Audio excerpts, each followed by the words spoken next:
काँग्रेस नेत्या सुप्रिया श्रीनेट यांनी हिमाचलच्या मंडी मतदारसंघातील भाजप उमेदवार कंगना रनौत यांच्याबद्दलची आक्षेपार्ह पोस्ट त्यांच्या सोशल मीडिया अकाउंटवर शेअर केली आहे. यानंतर अमरावतीच्या खासदार नवनीत राणा यांनी काँग्रेसवर सडकून टीका केली आहे.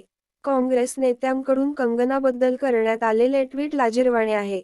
यंदाच्या निवडणुकीत महिलाच काँग्रेसला जागा दाखवून देतील असा इशारा नवनीत राणा यांनी दिला आहे. फेसबुकवर व्हिडिओ केला शेअर. नवनीत राणा यांनी त्यांच्या फेसबुकवर यासंदर्भात व्हिडिओ शेअर केला आहे.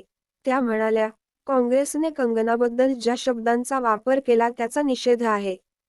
ज्या पक्षाचे नेते आज महिलांचा अपमान करत आहेत त्याच पक्षाच्या पहिल्या महिला पंतप्रधान इंदिरा गांधी होत्या. आज सोनिया गांधी या पक्षाची धुरा सांभाळत आहेत. तर प्रियांका गांधी या देखील पक्षात महत्त्वाची भूमिका बजावतात. याच काँग्रेसकडून आम्ही महिलांचा सन्मान करतो असे सांगितले जाते, मात्र त्याच पक्षाचे नेते ट्विट करत एका महिलेचा अपमान करत आहेत.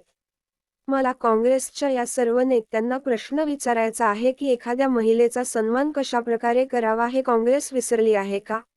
असा खडा सवाल नवनीत राणा यांनी उपस्थित केला आहे.